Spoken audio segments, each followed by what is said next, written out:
बच्चों, आज के वीडियो में हम घन और घनमूल यानी क्यूब और क्यूब रूट से संबंधित प्रतियोगी परीक्षाओं में आने वाले कुछ क्वेश्चंस को समझेंगे। और इससे हम न केवल प्रतियोगी परीक्षा के क्वेश्चंस कर पाएंगे बल्कि घन और घनमूल को बहुत अच्छे से समझ जाएंगे। एक संख्या पैटर्न दिया है 1, 8, 27, 64, तो y क्या होगा इसको आप समझिए। ये आपका रीजनिंग का भी क्वेश्चन है। ये देखिए, एक होता है 1 का घन, 8 होता है 2 का घन, 27 होता है 3 का घन, 64 होता है 4 का घन। तो y क्या हुआ? 5 का घन यानी 125। y की वैल्यू क्या आ गई? ये y हो गया आपका 125। ठीक है, तो आपने इस तरीके से निकाल लिया। तो ये बहुत इजी क्वेश्चन था, लेकिन इसमें आपको बस हल्का सा समझना है कि ये कौन सा पैटर्न फॉलो कर रहा है। तो ये पैटर्न है, हर जो प्राकृतिक संख्याएं हैं 1 से लेकर आगे 1 से 5 तक की प्राकृतिक संख्याओं के ये घन दिए हुए हैं। तो आपको ये बस समझना था। यहां पर ये कोई मुश्किल सवाल नहीं। आप सोच रहे होंगे कि एक बार घनमूल है फिर अंदर भी घनमूल है, अब मैं क्या करूं? तो ये बहुत इजी है, आप बिल्कुल भी ना डरिए। यहाँ पर मैं आपको हर बार कहती हूं कि आप 1 से लेकर 10 तक की संख्याओं के घन जरूर याद कर लीजिए। तो यहाँ पर देखिए, ये ऐसे ही लिखा रहने देंगे। यहाँ 343 7 का घन 7 का घन होता है 343। तो 343 का घनमूल क्या हो गया? 7। अब 7 और 1 जोड़िए, हो गया 8। 8 का घनमूल 2, क्योंकि 2 का घन 8। कितना इजी था देखिए। आपको लग रहा होगा बहुत मुश्किल, लेकिन मुश्किल नहीं है अगर आपको इतना याद है। देखिए, 8 का घनमूल क्या होगा? 2। 64 का घनमूल, घनमूल है ना यहाँ पर। देखिए, करणी में अगर ये इस तरह का साइन है तो ये क्या बताता है? घनमूल। और ये होता है जो भी अंदर संख्या हो। मान लो यहाँ पर a है, इस संख्या की घात तिहाई, ये मैंने आपको बताया था। 64 का घनमूल आप जानते हैं 4, क्योंकि 4 का घन 64। भाग इतना कर लिया आपने।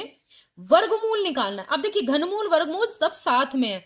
वर्गमूल में खाली इस तरह का भी लगा होता है, ठीक है, कोई जरूरी नहीं है इसके अंदर 2 हो तो वर्गमूल है।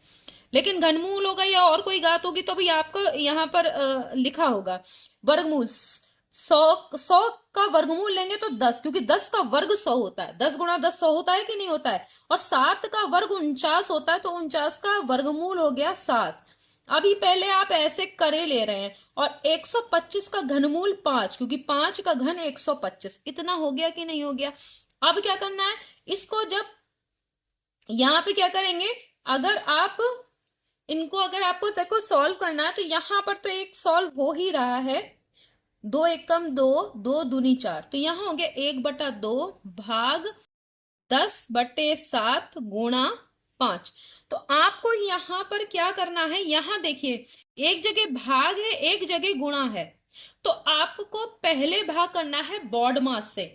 अगर आप बॉड मास से करते हो तो ये संख्याएं क्या हो जाएंगी? पलट जाएंगी। यानी डिनोमिनेटर की जगह न्यूमरेटर और न्यूमरेटर की जगह डिनोमिनेटर, यानी अंश को हर में, हर को अंश में बदल दीजिए।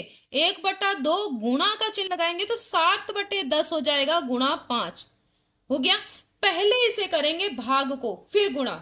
अब देखिए, 5 दूनी 10, तो ये हो गया 7/4। डिनोमिनेटर में 2 गुणा 2 है, गुणा है, यहाँ जोड़ना नहीं है। 2 गुणा 2 4, ठीक है। तो आपका ये आ गया 7/4। तो ये आपको समझ में आ गया होगा। अब इसके बाद क्या कर सकते हैं?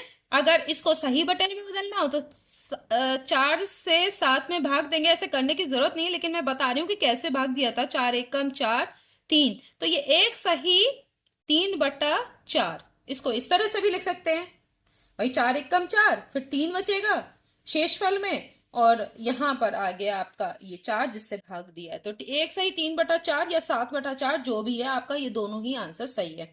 अगला वाला देखिए, x/12, क्योंकि यहाँ आपको एक बात इसमें और ध्यान रखिएगा, बॉड मास को फॉलो जरूर कीजिएगा। आप सीधे यहाँ पे पहले गुणा नहीं करेंगे, पहले जो ये और ये है इसको, जो भाग है जिन जिन के बीच में, उनको सॉल्व करेंगे, तब आप 5 से गुणा करेंगे।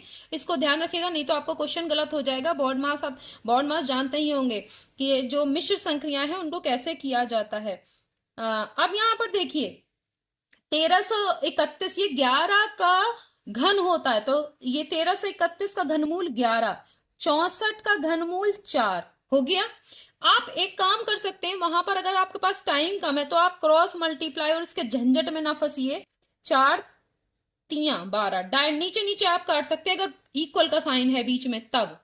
और फिर 11 तियां 33, एक्स की वैल्यू क्या आ जाएगी? अब देखिए एक्स की वैल्यू नीचे, यहां पर तो कुछ नहीं बचा, तो इसका मतलब है कि एक्स की वैल्यू क्या है?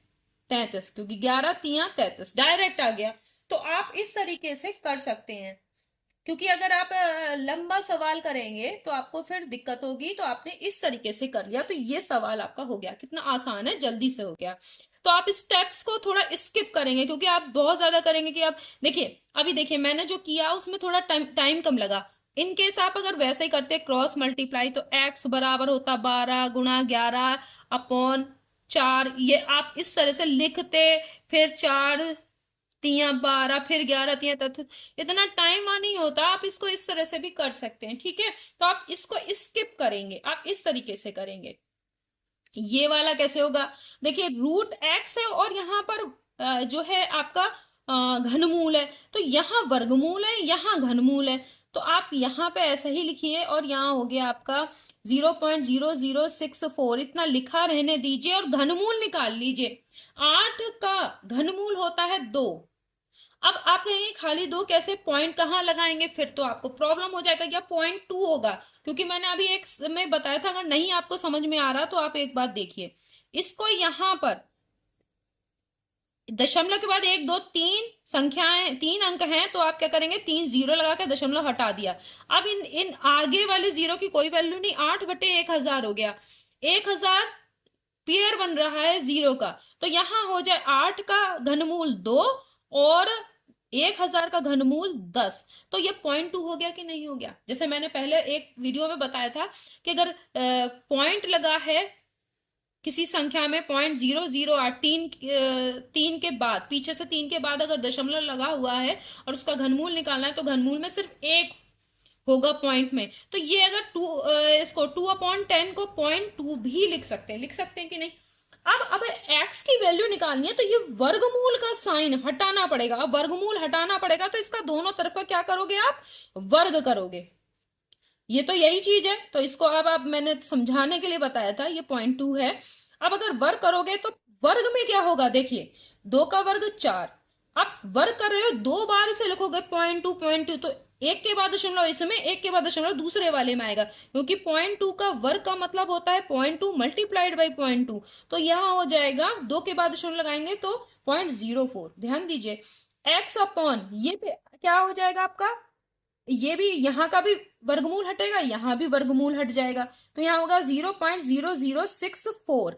अब इसके नीचे कुछ नहीं है, तो ये क्रॉस मल्टीप्लाई करना है। तो x की वैल्यू इंप्लाइज दैट का मतलब, ये इंगित, इस साइन का मतलब होता है इंगित करता है, इट इंप्लाइज दैट। ठीक है, इंप्लाइज दैट का मतलब ये इसको इंगित करता है कि x बराबर क्या हो जाएगा? 0.04 गुणा 0.0064, ये हो गया आपका। और अब आप दशमलव और जीरो को भूल जाइए, 4 को 64 से गुणा करिए, तो 4 चौक 16, 4 छंग 24 और 1 25, 256 आ गया। अब दशमलव कहाँ लगाएंगे? तो देखिए 1 2 3 4 5 6, 6 के बाद तो 3 यहाँ अंक दिए, 1 2 3 जीरो लगा के तब दशमलव लगा दिए जी, ये हो गया। अभी साफ साफ लिख दे रही हूँ, 0.000256, 256 तो था ही था, 3 और करके, क्योंकि 6 के बाद, 4 यहाँ अंक है, 2 यहाँ। ये हो गया आपका इसका आंसर। तो आपको समझ में आया कि किस तरीके से हम इसे कर सकते हैं। नेक्स्ट वीडियो में हम फिर मिलेंगे, तब तक के लिए धन्यवाद।